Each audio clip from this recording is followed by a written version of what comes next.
Hello viewers.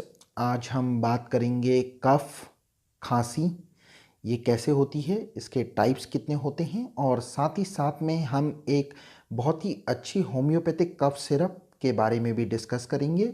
उसके indications, उसके composition और उसके डोजेस के बारे में मैं आपके साथ डिस्कस करूंगा वो कफ सिरप के साथ। मैं डॉक्टर सहज जोशी, आपका मेरे चैनल में बहुत बहुत स्वागत है। कफ जनरली एक sudden forceful expelling of air passage होता है लंग्स के द्वारा, और इसमें बहुत ही तेज़ आवाज़ के साथ आता है। जैसे कि हम खांसते हैं अहूं अहूं, तो बहुत तेज़ एक एयर पैसेज, एक हवा निकलती है हमारे लंग्स के द्वारा, एक नॉइज़ उसके कारण बनता है। ये जो है एक रिफ्लेक्स है जो हेल्प करता है हमारे लंग्स को क्लियर करने में।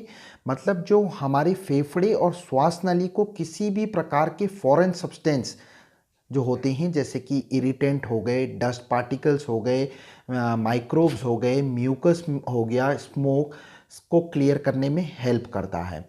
जनरली ये 3 टाइप्स के होते हैं, और जो इसमें सबसे पहला टाइप है वो है एक्यूट कफ। ये जनरली लास्ट करता है 15 टू 20 डेज के लिए और एक वायरल इन्फेक्शन को दर्शाता है। दूसरा जो होता है वो होता है आपका सब एक्यूट कफ। सब एक्यूट कफ का ड्यूरेशन 3 टू 8 वीक्स होता है और ये पोस्ट वायरल इन्फेक्शन को दर्शाता है। तीसरा और लास्ट कैटेगरी का जो कफ होता है वो होता है क्रॉनिक कफ, और ये काफ़ी लंबे समय से ये कफ होता है और इसमें 8 या 8 से ज़्यादा हफ्ते आपको हो जाते हैं कफिंग करते करते। और ये जो दर्शाता है क्रॉनिक कफ, ये अस्थमा के केसेस को दिखाता है, सीओपीडी को दर्शाता है, क्रॉनिक ऑब्स्ट्रक्टिव पल्मोनरी डिजीज़ को दिखाता है, दर्शाता है लंग फाइब्रोसिस को दर्शाता है, और एक कंडीशन होती है नेशनल रिफ्लेक्स डिजीज़ को ये दर्शाता है। अगर किसी को कफ या खांसी है तो कफ या खांसी जो होता है ये धीरे धीरे क्लियर हो जाती है, लेकिन जनरली 1-2 हफ्ते के टाइम पीरियड में ये ठीक हो जाती है। अगर आपको 3 से 4 हफ्ते तक खांसी है और खांसते वक्त आपको ब्लड आता है और आपका वेट लॉस हो रहा है, आपको चेस्ट पेन है, आपको लगातार बुखार बना रहता है, तो आपको तुरंत मेडिकल एडवाइस की ज़रूरत है। आपको तुरंत डॉक्टर से परामर्श लेना चाहिए ताकि वो फर्दर इन्वेस्टिगेशंस करके आपके डिजीज़ को डायग्नोस करके आपको दवाई दे सके। चलिए अब बात करते हैं कि कफ के कारण क्या है, कॉजेज़ ऑफ कफ के बारे में हम बात करेंगे। जनरली जो एक्यूट कफ होता है, एक्यूट कफ अपर रेस्पिरेटरी ट्रैक्ट इन्फेक्शन की वजह से होता है और ये बहुत प्रोमिनेंट कॉज होता है जिसमें जनरली आपको कॉमन कोल्ड, फ्लू और लैरिंजाइटिस के सिम्टम्स देखने को मिलते हैं। अगर लोअर रेस्पिरेटरी ट्रैक्ट में इन्फेक्शन है तो आपके लंग्स उसमें इन्वॉल्व रहते हैं, लंग्स के साथ साथ ब्रोंक्यूल्स इन्वॉल्व रहते हैं, और ये आपकी कंडीशन ब्रोंकाइटिस और निमोनिया की कंडीशन को दर्शाता है।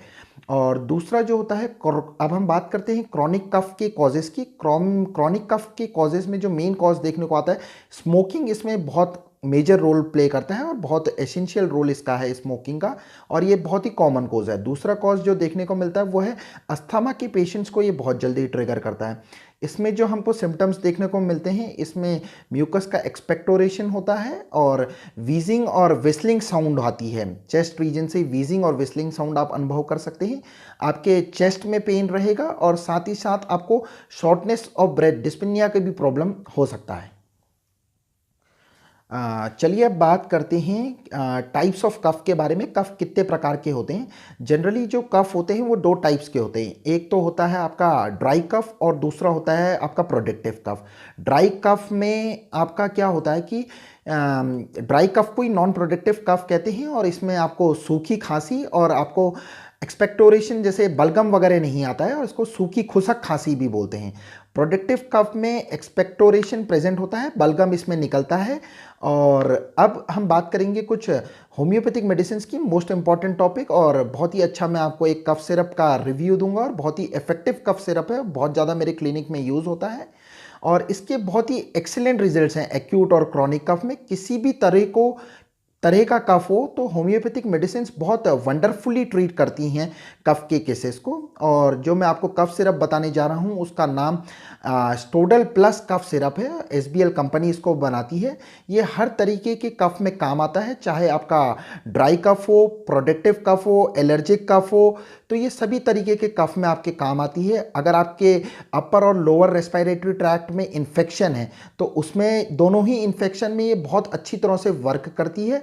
स्टोडल प्लस जो कफ सिरप है ये बहुत ही मतलब सभी एज ग्रुप्स को सूट करती है और बहुत अच्छा मतलब कफ सिरप है। और इसको एक डे टाइम कफ सिरप भी रिकमेंड कर सकते हैं। इसको दिन में जैसे और एलोपैथिक कफ सिरप्स वगैरह यूज़ करने से आपको नींद आती है तो स्टोडल प्लस कफ सिरप यूज़ करने से आपको दिन वगैरह में नींद वगैरह की प्रॉब्लम नहीं आएगी। चलिए बात करते हैं कि स्टोडल प्लस कफ सिरप को यूज़ करने के मेजर बेनिफिट्स क्या हैं। एक तो इसमें सेंट्रल नर्वस सिस्टम पे कोई डिप्रेशन नहीं होता, ऐसे कोई रिजल्ट्स देखने को नहीं मिले हैं। इसके कारण आपको नींद आने में की समस्या, जैसे और कफ सिरप आप यूज़ करते तो आपको नींद आता है, तो वो समस्या इस कफ सिरप को यूज़ करने से नहीं होती है। प्रेगनेंसी और लैक्टेशन टाइम पे प्रेग्नेंट वुमेन्स के लिए और लैक्टेशन दूध पिलाती हुई बच्चों कि माँ को अगर ये प्रॉब्लम है, कफ का प्रॉब्लम है, तो उनके लिए ये बहुत सेफ मेडिसिन है और इसके कोई कॉन्ट्राडिक्शंस नहीं है और कोई साइड इफ़ेक्ट्स नहीं है। चलिए अब बात करते हैं इसकी कंपोजिशंस की। जो इसके कंपोजिशन में पल्सटीला, होम्योपैथिक सब होम्योपैथिक मेडिसिन हैं जैसे pulsatilla, rumex, justicia, ipeca, spongia, sticta, antim tart, coccus cacti, drosera, ये बहुत ही बढ़िया वंडरफुल होम्योपैथिक रेमेडीज़ हैं कफ के लिए। और अब हम बात करेंगे इसकी डोजेस की, आपको कैसे कैसे स्टोडल कफ सिरप यूज़ करनी है। कफ सिरप आपको मैंने जैसे पहले बताया कि ये हर एज ग्रुप के लिए सूटेबल है। आप एडल्ट्स भी यूज़ कर सकते हैं, टॉडलर्स भी यूज़ कर सकते हैं, चिल्ड्रंस भी यूज़ कर सकते हैं। तो जैसे इसमें एडल्ट का डोज रहेगा इस कफ सिरप का, वो रहेगा 1 टेबल स्पून में लगभग 10 ml ले लीजिए आप इस कफ सिरप को एक हाफ कप ऑफ वाटर में। ल्यूकवार्म वाटर अगर आप यूज़ लेंगे, ठंडा मतलब एक एवरेज पानी अगर आप यूज़ करेंगे, तो ल्यूकवार्म वाटर ये होता है कि ना ज़्यादा गर्म पानी ना ज़्यादा ठंडा पानी, एक एवरेज पानी अगर आप इसके साथ यूज़ करेंगे तो बहुत अच्छे रिजल्ट्स मिलेंगे। और चिल्ड्रन के लिए, इसके लिए एडल्ट्स के लिए 1 टेबल स्पून है, एक बड़ा चम्मच, और चिल्ड्रंस के लिए 1 टीस्पून है, वही सेम आधे कप पानी में आप इसको यूज़ कर सकते हैं ल्यूकवार्म वाटर के साथ। ये जो स्टोडल कफ सिरप है ये ईजिली अवेलेबल है होम्योपैथिक मेडिकल स्टोर्स में, आपको ईजिली अवेलेबल है। इसकी 60 ml की पैकेजिंग लगभग आपको 55 रुपीज़ की मिलेगी और 115 ml का पैकेजिंग आपको लगभग 90 to 95 रुपीज़ की अप्रॉक्स मिलेगी। आपको ऑनलाइन भी ये 1mg.com से और healthmug.com से आप इसको परचेस कर सकते हैं। मैं भी इस स्टोडल प्लस कफ सिरप को हाईली रिकमेंड करूँगा आप लोगों के लिए कि जिसको किसी भी तरीके का कफ हो, कैसा ही कफ हो, कितने ही लंबे टाइम से कफ हो, तो आपको इसके रिजल्ट्स 4 से 5 दिन में मिलना शुरू कर जाएंगे।